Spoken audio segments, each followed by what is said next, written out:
ఇప్పుడు మీరు చూడబోతున్న దేవాలయము త్రేతాయుగంలోనే 7వ శతాబ్దంలో ప్రతిష్ఠించిన శ్రీ తేరాల సిద్ధేశ్వర స్వామి దేవాలయము.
लागे नहीं कहीं పల్నాడు పోటుగాళ్ళు యూట్యూబ్ ఛానల్ ఫాలోవర్స్ అందరికీ ముందుగా హాయ్ అండి. ఈరోజు మనం ఎక్కడికి వచ్చామంటే శ్రీ తేరాల సిద్ధేశ్వర స్వామి శివాలయం దగ్గర ఉన్నామండి. ఆలయం ప్రత్యేకతలు ఏంటో తెలుసుకుందాం. ఈ ఆలయం త్రేతాయుగంలోనే 7వ శతాబ్దంలో నిర్మాణం జరిగింది. ఆలయాన్ని ఎవరు ప్రతిష్ఠించారు, ఎలా ప్రతిష్ఠించారు, ఆలయం యొక్క ప్రత్యేకతలు ఏంటో తెలుసుకుందాం. తేరాల సిద్ధేశ్వర స్వామి చరిత్రకు కార్తవీర్యార్జునుడు పరశురాముడుకు చాలా అంటే చాలా అవినాభావ సంబంధం ఉంది. ఎంతటి వీరుడైనా గర్వం తలకెక్కినప్పుడు పతనం తప్పదని చరిత్రలో పురాణాల్లో మనం తెలుసుకున్నాము. ఒక్కొక్కసారి ఆ పరమాత్మే అవతారం ఎత్తి కొందరిని సంహరించాల్సిన అవసరం కలుగుతుంది. అలాంటి వారిలో కార్తవీర్యార్జునుడు ఒకరు. దశావతారాలలో 6వ అవతారమైన జమదగ్ని మహర్షి కుమారుడు పరశురాముడు. హైహయ వంశస్థుడైన ఏకవీరుడు కుమారుడు కార్తవీర్యార్జునుడు. ఇతను శాపంతో పుట్టుకతోనే చేతులు చచ్చుబడి జన్మిస్తాడు. గొప్ప తపస్సు చేసి దత్తాత్రేయుణ్ణి ప్రసన్నం చేసుకొని 4 వరాలు పొందుతాడు. 1000 చేతులు కలిగి ఉండాలని, తాను అధర్మమున కాలు పెట్టినచో సత్పురుషులు ధర్మయుద్ధమున అందరికన్నా మిన్న అయిన వీరుడిచే మరణించవలెనని కోరేను.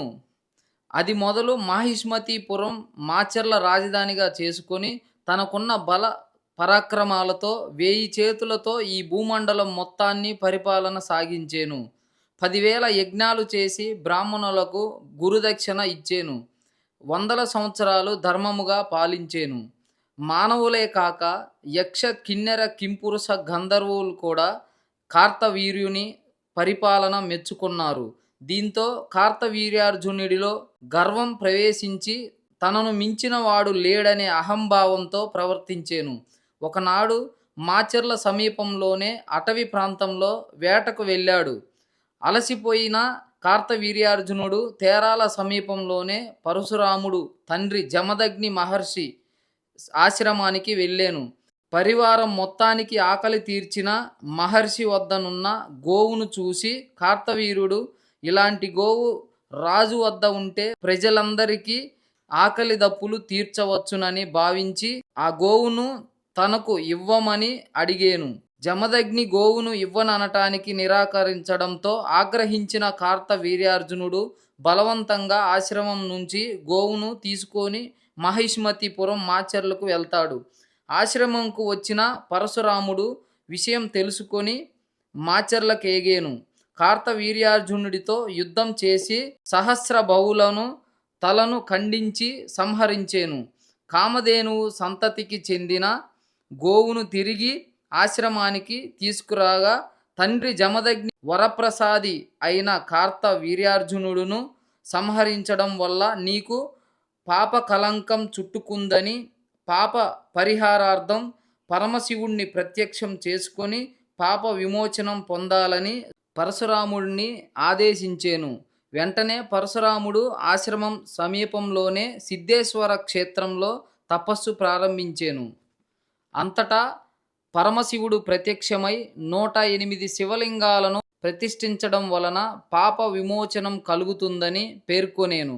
దీంతో పరశురాముడు హోమములు చేసి శివలింగమును ప్రతిష్ఠించడానికి లింగాకారం కోసం వెతికి తీసుకురాగా అప్పటికే సాక్షాత్తు పరమశివుడే స్వయంభుగా వెలసి శివలింగాలలో తేజోమయంతో వెలుగుతుండటం చూసిన పరశురాముడు ఇది దైవ సంకల్పంగా భావించి తాను తెచ్చిన లింగాకారంను స్వయంభు పక్కనే ప్రతిష్ఠించేను.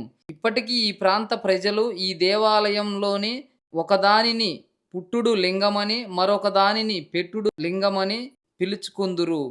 శివలింగమును అభిషేకించుటకు నీరు కోసం హోమం నిర్వహించిన ప్రాంతంలో కొలను తవ్వి ఆ నీటితో శివలింగమును పరశురాముడు అభిషేకించును.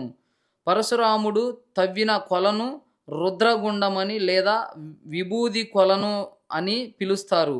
హోమం చేసిన ప్రాంతంలో కొలను తవ్వటం వలన కోనేరు అడుగు భాగంలో శుద్ధతో తయారైన విభూది ఉండలు ఏర్పడుతుంటాయి. కొలను నీరు విభూది రంగులో ఉంటాయి. భక్తులు విభూది కొలనులోని మునిగి స్వామివారిని దర్శించుకుంటారు. భక్తులు ఈ విభూది ఉండలను పరమ పవిత్రంగా భావించి భక్తులు తమ ఇండ్లకు తీసుకెళ్తుంటారు. గోగర్భ ద్వారం ఇది. ఇదిగో చూడండి, ఇక్కడ ఈ ద్వారం చాలా అంటే చాలా చిన్నగా ఉంది. ఎంతలా మనిషి అయినా ఈ ద్వారం నుంచి ప్రవేశించవచ్చంట, అయ్యగారు చెప్పారు. ఇప్పుడు నేను కూడా వెళ్తా. ఇంకోటి ఏంటంటే ఇంకో ప్రత్యేకత, ఈ ద్వారానికి లో వైపున కోనేరు, చిన్న కోనేరు ఉంది.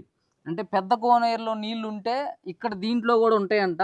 ఈ ద్వారం నుంచి అవతలకి ప్రవేశించి ఆ నీళ్ళని నెత్తిని చల్లుకొని అవతలకి వెళ్ళిపోతారంట. ఎంత లావు మనిషి అయినా కూడా ఇటు నుంచి వెళ్ళేదానికి చాలా సింపుల్గా వెళ్ళిపోతారంట.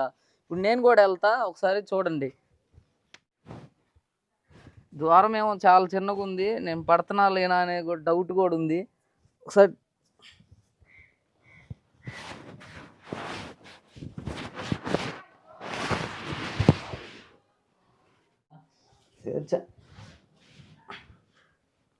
చాలా ఈజీగా ఉంది. భయపడ్డంత ఏం లేదండి. నిజంగా దేవుడి మహత్యం ఉండబట్టే ఇది ఇంత చిన్న, ఇదిగో కరెక్ట్గా చూడండి. ఇదిగో నా చెయ్యి ఇలా పెడితే మనిషి, ఇంత పెద్ద మనిషి ఈ రంధ్రంలోంచి రావడం అనేది నిజంగా ఒకసారి ఆలోచించండి. ఆ దైవ మహత్యం లేకుండా ఇది అసాధ్యం. ఇదిగో ఇది చూడండి ఒకసారి. ఈ ద్వారం నుంచి ఇక్కడికి వచ్చి ఇక్కడ దిగి, ఇది కోనేరు అంట. ఇప్పుడు అక్కడ పెద్ద కోనేరు ఉంది. ఆ కోనేరులో నీళ్లు ఉంటే ఎప్పుడు ఈ కోనేరులో కూడా నీళ్లు ఈ మోకాళ్ళ లోతు ఉంటాయంట. కానీ ప్రెజెంట్ అయితే ఇప్పుడు లేవు. కానీ ఇక్కడ నుంచి వచ్చిన తర్వాత ఈ నీళ్ళని నెత్తిని చల్లుకొని వెళ్తారు. ఈ ద్వారం నుంచి ప్రవేశించిన వాళ్ళకి చాలా అంటే చాలా పుణ్యం కలుగుతుందని భక్తుల విశ్వాసం. ఇక్కడికి వచ్చిన వాళ్ళు ఎవ్వరు కూడా ఈ ద్వారం నుంచి ప్రవేశించకుండా వెళ్ళరు. ఈ వీడియో చాలా కష్టపడి చేశామండి. మేమిచ్చిన ఇన్ఫర్మేషన్ మీకు కానీ నచ్చినట్లయితే ప్లీజ్ సబ్స్క్రైబ్. ఈ వీడియో పార్ట్ 2 కూడా ఉందండి, మిస్ అవ్వకుండా చూడండి.